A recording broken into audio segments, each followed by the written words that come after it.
topic. Whenever we have sessions in corporates, there are three areas where people always ask us to talk about. One among them is communication, the other is motivation, the third for sure is time management or managing time. There is so much many of you would have read, there is so much many of you would have practiced. So sometimes it's like taking coal to Newcastle, as they say.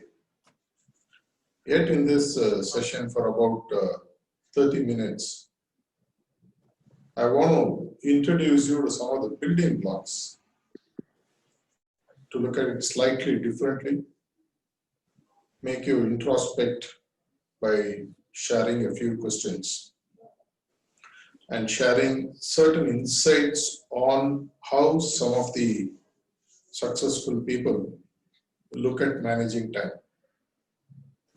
So hence I would call this session as time management building blocks. To start with, I want to ask a few questions for you to introspect, think before we actually dive a little bit deeper into the subject. The first question that I want you to think is, what is your current relationship with time? If you have had a chance to think through earlier, what is your current relationship with the time? The reason why I'm asking this question is, while many of the other resources that we have at our disposal for our personal and professional advancement, we have to pay for, or at least we have to put in a lot of efforts to acquire them. For example, if you want to sharpen your mental skills, you obviously will have to get yourself educated, spend money, efforts, all that. If you're looking at having good health, you need to invest a lot of time in maintaining your health, exercise, proper food. If you want good relationships, you have to invest efforts and resources in one, acquiring relationships, and second, maintaining relationships. But this is one aspect of a resource which literally comes in abundance, free, almost free. And at least one day at a time it's given to us. When I wake up the next day morning, I know for sure at least I have a day ahead for me. So that way this question assumes significance. What is your current relationship with the time? Either you can ponder over it or take a few notes in your notebook or in your laptop or mobile. The second question is, which I want you to think, how do you currently use time? Or is time using you? It's sort of a very tricky question, but yet, how do you currently use time, or is time using you? The third question that I want you to think through, which are related to the first two questions in some ways, how do you build your future? What is that one biggest resource that you bet your future on? How do you build your future? What is that one resource on which you bet your future on? If you had time to think through these questions, I want to introduce to four major building blocks of managing time. There are several building blocks to managing time, but I would introduce four. And how you manage these building blocks to a great extent influences your ability to manage time. First building block, not necessarily in the same sequence, but let us put it this way, that one of the four building blocks which I want to present, the first one is interpersonal relationships. You may be wondering, what has that got to do with my time management and how does it influence? It has got a lot to do with that, because One of the biggest time guzzler or time investment, whichever way you look at it, is the time that you invest or spend or waste in managing, building, maintaining interpersonal relationships. How much time do you allocate? What do you do? How do you enhance relationships? Do relationships work in a collaborative way, or are you being drained by the people around you? Or are you training people? All these possibilities are there. So one of the building blocks is when it comes to managing time, while towards the end I'll also give you a brief introduction to one of the famous time management principles by Stephen Covey on the 4-quadrant principles. But these building blocks makes a huge impact on how time impacts us. The first building block I want you to think is interpersonal relationships. The second building block, what I want you to think through, is decision making. You may be wondering, because whenever I meet a lot of B school graduates and top CEOs whom I coach, they always say that I take decisions like this. I mean, they claim enormous credit in their ability to take quick and spontaneous decisions. While the jury is still out whether those kind of decisions are right or wrong, making a decision and how you make the decision has a huge impact on how you manage time or how time manages you. Okay, third building block which I want you to consider. How do you prioritize? How do you prioritize your day? How do you prioritize your work? How do you prioritize everything that you do? Prioritization here is your ability to sequence tasks or relationships or work or decisions or anything based on which is more important, which is less important. The fourth building block which I wanted to consider, how good are you in the topic called emotional intelligence? Emotional intelligence has a huge impact on how you manage time, how you leverage time. People are extremely good at emotional intelligence are the ones who are capable of leveraging time. For many of us, 8-hour or 10-hour work at office is just 8 to 10 hours of work or even lesser. But people who are really good at emotional intelligence, many times you'll find that the 1 hour of work sometimes equals about 10,000 hours of work. You may be wondering how. It's for you to think through. If possible, I will touch upon that towards the end.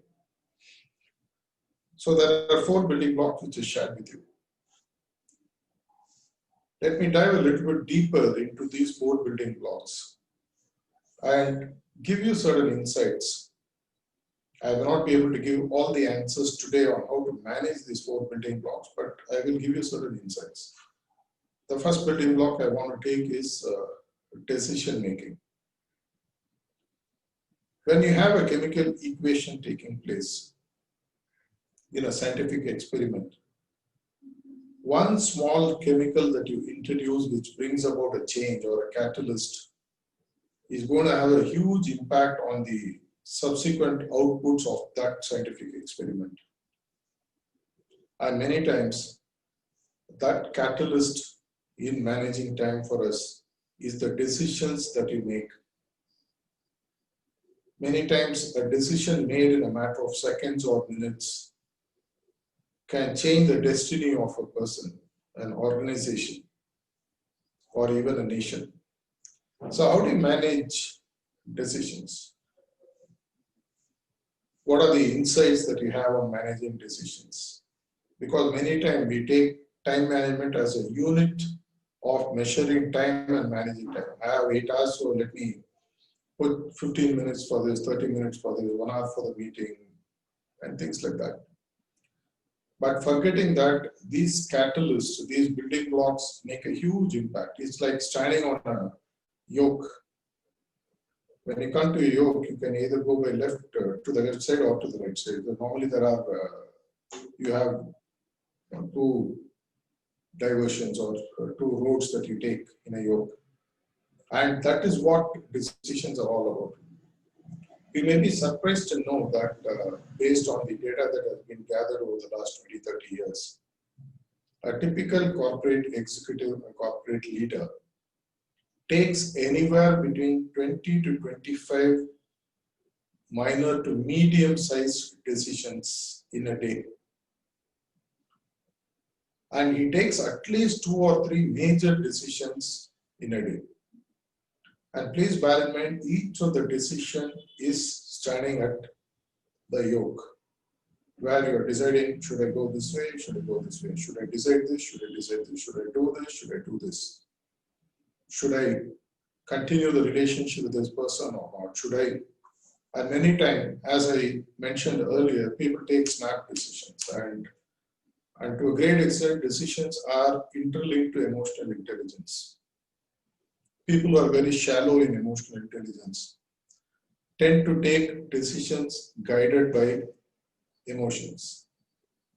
The predominant emotion at that time, happiness, sorrow, anxiety, fear, all these things have a huge impact on the decisions and they make. Hence, the consequence of the decisions they make, the results that come out of that, which impacts them, their organization, the nation, or even themselves. Let me now take you to the next building block and ask you a few questions. How do you currently prioritize? While there are several theories many of you in the leadership sessions might have gone through in prioritization, I want to ask you fundamental questions. Are your priorities incoming or your priorities outgoing? Apparently a simple question. In my experience of dealing with corporate executives, CEOs, leaders, many of them have priorities which are incoming. What do I mean by incoming priorities or what do I mean by priorities? Incoming priorities are purely how my time is consumed by other people who make their priorities as my decisions or thrust it on my head somehow, either by coercion or by influencing or by cajoling or by coaxing, whatever. When priorities are incoming, what is likely to happen? Your time is taken for granted. You have a plan for a day to achieve certain things. And before you realize, about 75 to 80% of the day is gone. And then when you look back at the day, you find that others are consumed your time through their priorities. So one of the building blocks, if it has to be strong, is when your priorities have to be outward bound, rather outgoing, which means you decide which are the major chunks of the day, how you're going to manage, how you're going to achieve certain goals or certain objectives, how you're going to put the resources together. And come what may, do not allow the inward priorities to take control over your outward priorities. Many times they say time management is all about your ability to control things which you should not be doing. One of the golden rules they say is that how strong you are in things that you should not be doing decides how strong you are at things that you should be doing or you would be doing. The more we focus on what we should not be doing, which are many times what inward priorities are, what is likely to happen is that our time gets consumed and before we realize our priorities are again shifted to the next day or shifted to a next bucket, or we find that we are allocated 1 hour to do an important work and then I have less than 15 minutes and due to time pressure I am forced to squeeze myself into doing, which creates a stress. Your inability to manage time is considered as one of the contributing factors for building stress in individual life and in professional life.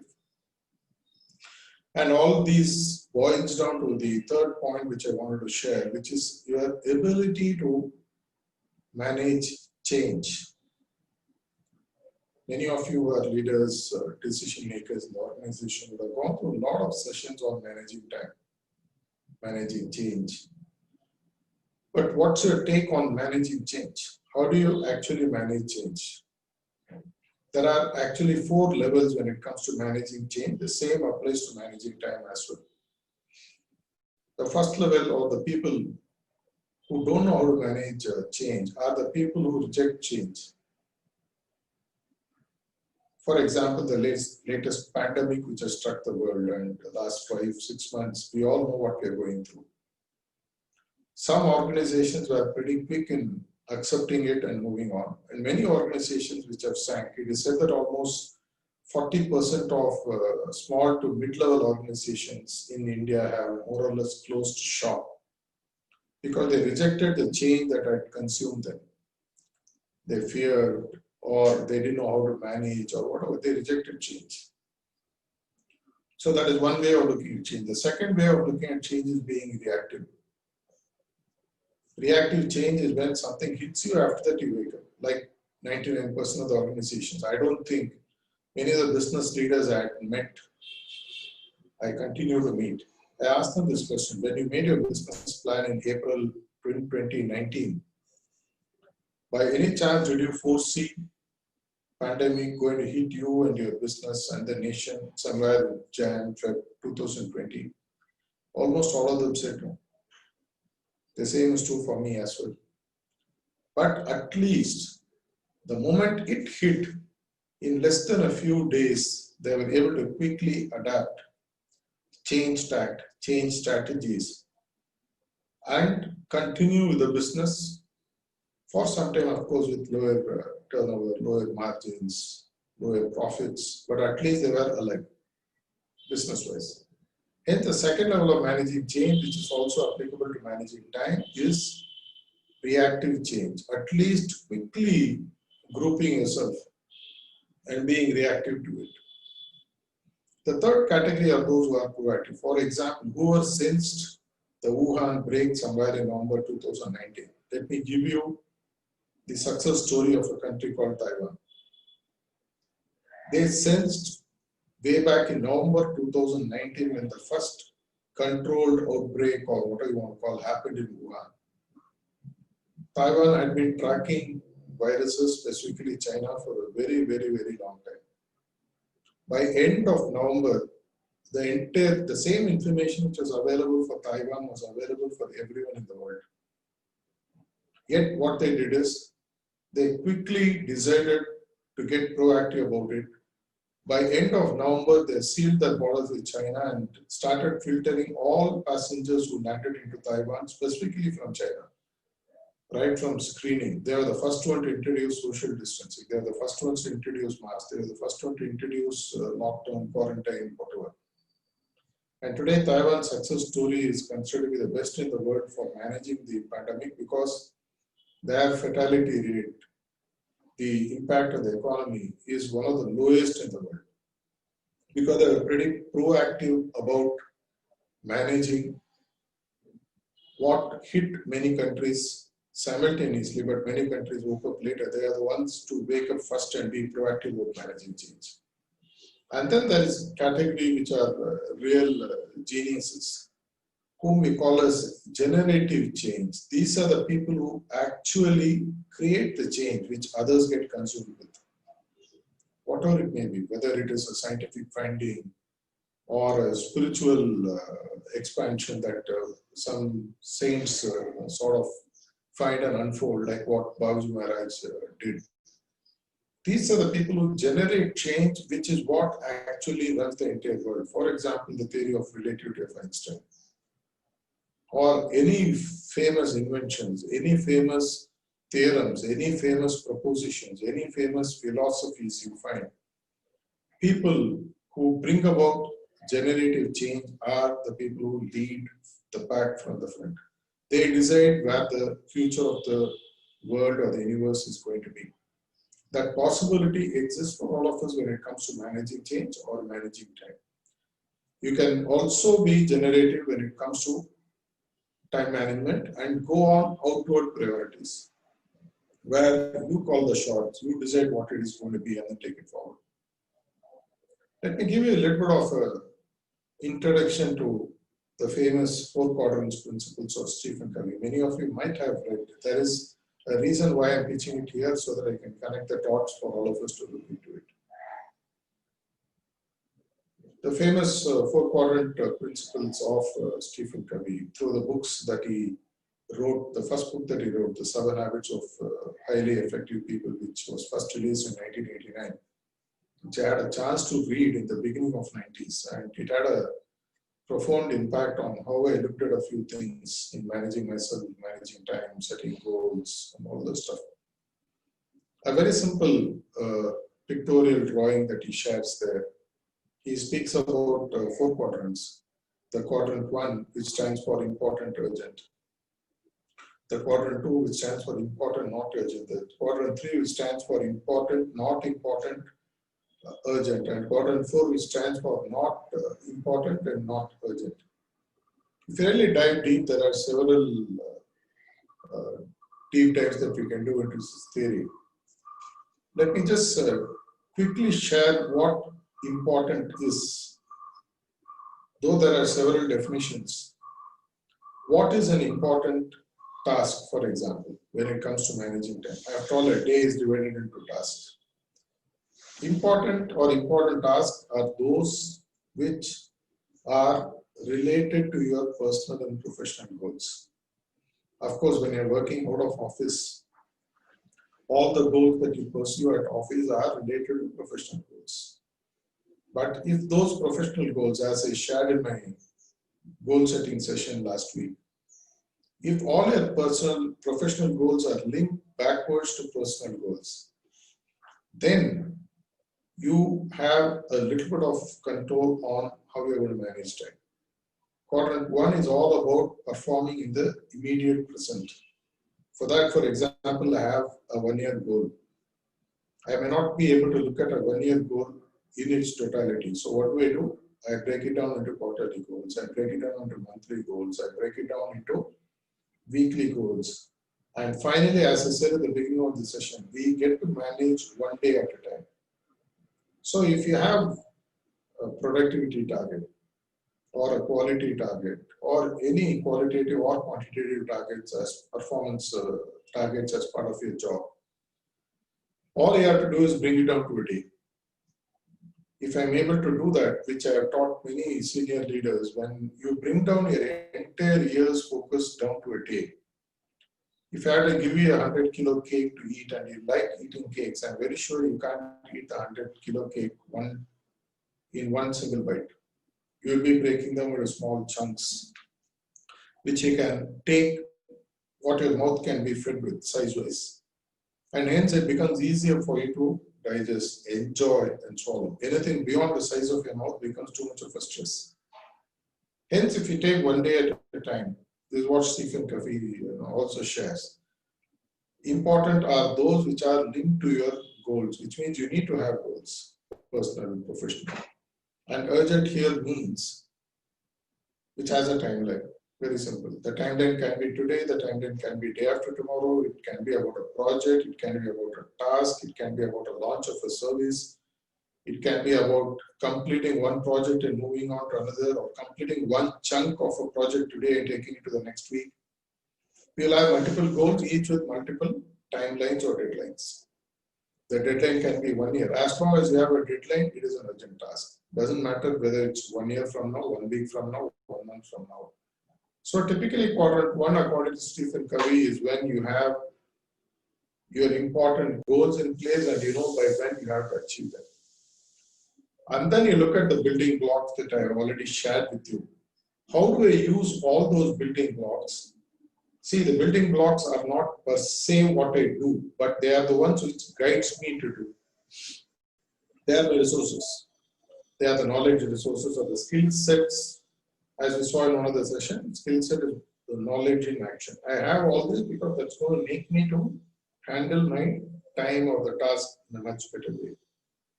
So I bring these building blocks, what I've shared and plus quite a few more I haven't shared.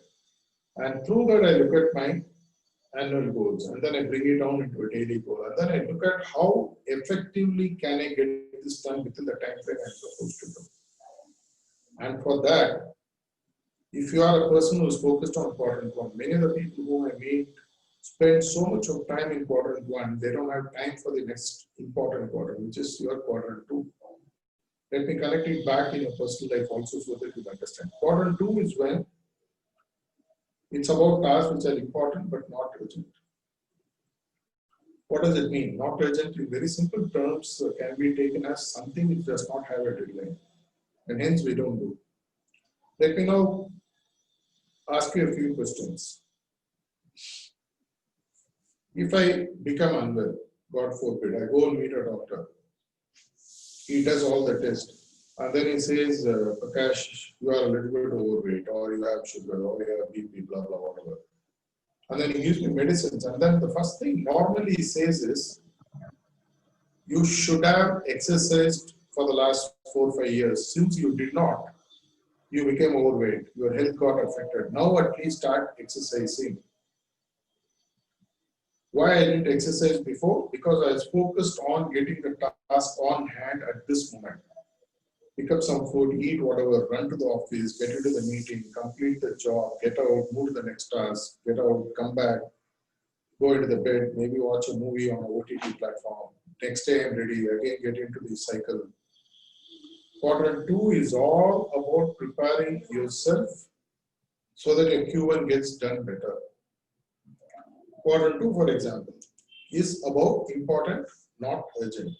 Learning, health, my personal finance, my relationship with my staff, my strategic thinking, my ability to plan, my ability to troubleshoot and be proactive. Proactive is in quadrant 2, reactive is in quadrant 1. If you have firefighting which happens in Q1, it is because you did not do something. If there is a system failure, it is because I did not run the periodical system checks once in a while. If my software crashes, maybe I did not run the patches, I did not upgrade my virus or whatever. Whatever you did not do in Q2 will always trickle down and fall in Q1 and impact your goals. And hence, for you to impact your goals and make it happen faster, you should spend more and more time on Q2. Let me give an example. Quadrant 1, if you are a very efficient executive, you will not spend 50 to 60%, more than 50 to 60% of your time on quadrant 1. If you do a simple time block analysis, you will be able to find out how much time you are spending on Q2. In fact, many of the corporate leaders I have seen, leave alone even executives, even top CEOs, do not have planned Q2. Even for them, Q2 happens like a Q1. Like in many organizations, what happens is suddenly they call you in for a strategic meeting. For them, maybe they are ready. You are not ready. A strategic meeting is sometimes something that you take about 2-3 weeks to get prepared for. I just walk into the office, hey, our boss is calling for a strategic meeting. Go and sit there, have a cup of coffee, nod, whatever you have to, and then randomly give certain insights. This is what happens in many board meetings I've seen, many team meetings I've seen. Because Q2 has become Q1. Okay, let's look at the other 2 quadrants. The Q1 and Q2 are the most important quadrants for your personal growth. Q3 is essential for, to some extent, organizational growth and growth of others. Q3 is what we said, not important, but urgent. When I say not important, what does it mean? Not important to me, but important to somebody. For example, my teammate has some goals for which he is seeking my help to get it done. It is important for him, but not important for me. It is urgent for him, and hence he makes it urgent for me. Hey boss, I have to make this presentation here. Can you just have a look at this PPT or put it? I have seen many people who, this is why I said incoming priorities, if you might recall. If my priorities are incoming, my Q3 will be more. What will happen is that anybody ask for help because I'm good at it. Anybody will dump work on me which is not related to my goals or my goal sheet. I tend to invest time there because I am not good in emotional intelligence. I am not good in managing my outgoing priorities, hence people consume my time with their priorities. If you are really good, if you manage your time, your Q3 should not be 0 because then you are not a team player, but if it is beyond 10% of your time in a day, which means you are working for someone else. You are working for some other team member. No harm, the company will still progress, but will you progress? At the end of the year, when people ask you why you didn't perform, You cannot go back and say, I was helping this person, I was helping that person.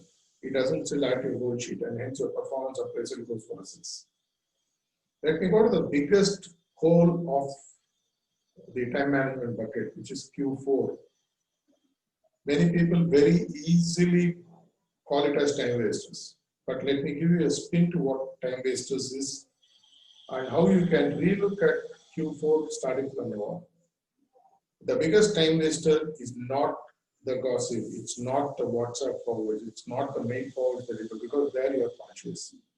Beyond a point, you will not invest too much of time. Even if you're watching YouTube or Facebook, if your organization allows you to watch while at work, beyond a point, you know you're conscious, so you're not wasting too much of time.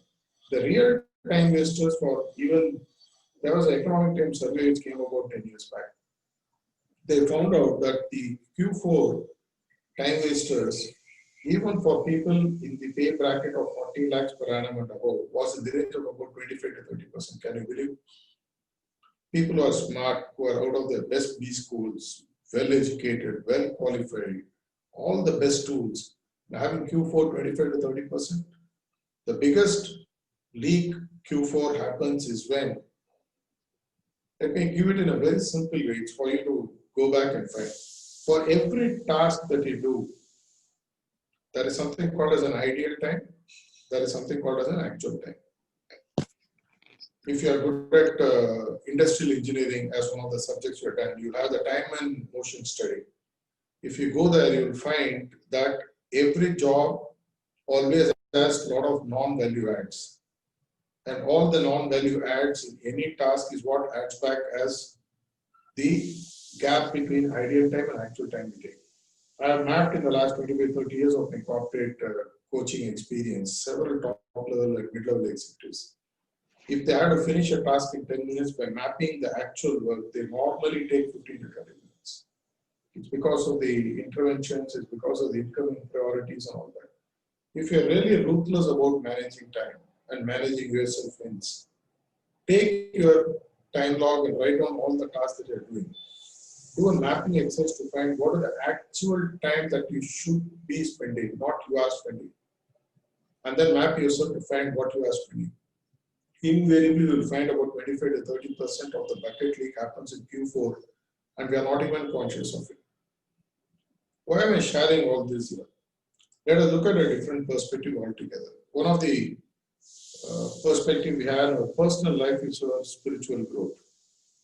While we are very good at managing our personal life, garnering assets, building our repertoire of knowledge and skills and bank balance and better positions in organizations, are we spending time in creating a future spiritual empire, a place where we would like to retire into, leave alone the esoteric spiritual principles? Look at your post-retirement life. What is that you are creating today by calming your mind? Even to take a decision, it is said that you need to be calm and composed before you can make bad decisions.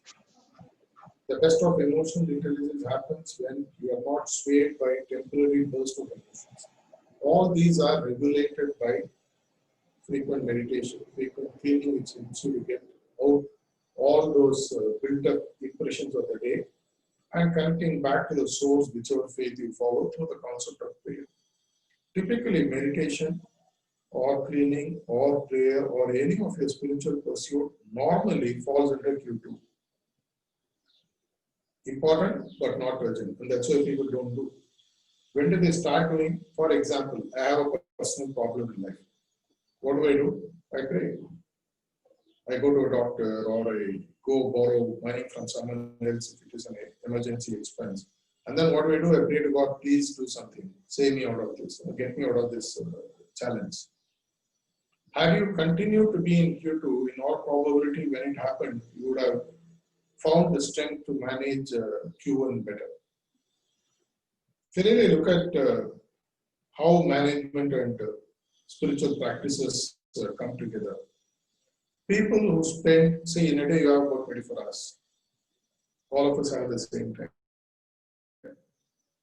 If I am able to set aside about 1.5 hours in managing my inside, which is my thinking, my emotional baggages, my ability to connect with myself. The rest 22 to 22 and a half hours time goes beautifully and brilliantly. I am saying out of my personal experience. I'm not giving you theory or yeah. I've been practicing meditation for more than 28 years now. And from the time I've started, I've taken it seriously that I've invested time. I'm looking at it purely as a return on investment. I'm investing time. It has paid me back richly in a very big way in terms of material success, because irrespective of the situation you put me in, instantly I can connect myself inside, calm myself down, and look at any situation which is thrown at me in a composed and balanced state of mind with a connection which is inside, so that I have another advantage of something, intuition as you call, over a period of time in meditate which you develop, which starts helping me other than my ability to think logically. I'm able to balance my emotions and I'm able to intuitively come out with situations which help me to progress. Hence, if we really look at all the building blocks, they all have a common base of ability to manage yourself. And by doing that consistently through the process of meditation, by investing about 1.5 hours a day, your ability to manage time, your ability to manage yourself becomes far, far better. Hence, in the short, about 35 minutes, I've given certain building blocks and certain concepts to managing time. If there are any questions I'd like to take up before we move on to experiencing meditation, what I have been talking about.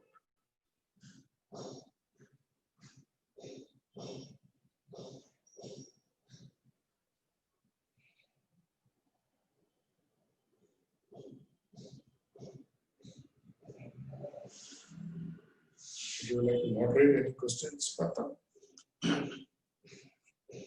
Yes. Are there any questions? If you want to clarify anything, feel free. You can use the chat or you can also speak up. Or we can also come back to this after post meditation. Yeah, in which case, can we maybe you can pause the recording, we'll move into meditation. After meditation, if there are questions, we'll take it up. I'll say, please start meditation and then mute myself. And I'll answer this incoming priority question which is popping up. Do you want me to answer now?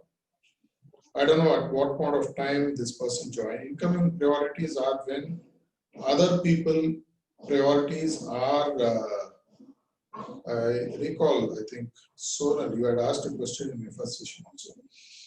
Incoming priorities are when others take control of my priorities. For example, I'm walking out, somebody walks into my table and says, Prakash, can you get this done for me? It's not related to my goal, but because out of my love and compassion or respect, or I can't say no to them, or I'm not assertive, I go out and do it. What happens is by the time I finish the task, it's about 30 minutes, 45 minutes, whatever. And then I find that the time that I had set for myself to do my task has gone. So incoming priority by nature is when I allow others to take control of my time. Outgoing priorities are when I am able to regulate relating to the goals that I have. I do set aside time to help others, but that's on a very controlled way. I guess I have answered that. So we'll move into meditation now. Before, as I had mentioned, quadrant 4 is tasks which are neither important nor urgent, which means they are neither aligned to the goal nor contributing anything towards the movement of us towards the goal, nor are they urgent. What typically get called as time wasters. While the well-known time wasters are things like watching something on the mobile, forwarding WhatsApp, reading jokes, chats, gossips, excess coffee breaks, and things like that. The real Q4 comes when the time that you are supposed to take to be efficient in completing a task in a given time far exceeds the time, rather the time that you actually take to complete the task far exceeds the time that you're supposed to take. I mentioned as ideal time and the actual time. And many of the corporate scenarios I witnessed, the actual time is always in excess of idle time. If it is an engineering organization in manufacturing line, they'll periodically do time and motion study to check what are the value adds, what are the non-value adds, and remove all the non-value adds and make the task to be completed because they need to produce more as per quality within stipulated time. But when it comes to work, the ideal time as well as the actual time to great extent is managed by the person himself. I need to manage it myself. Nobody won't come and supervise and keep telling me and all that. It's not going to happen because everyone is busy with their life. Hence, Q4 to great extent is the time leak that happens without our knowledge. I would rather call it as unconscious incompetence, where I am not aware that I am losing time. But by shifting my focus on what I am currently doing, how efficiently and effectively I can do, and remove all the flab of excess time utilized, will help me to save more and more on Q4, which in turn will help me to reinvest the time saved on Q2 and Q1. I guess that clarifies the question. Hi, sir.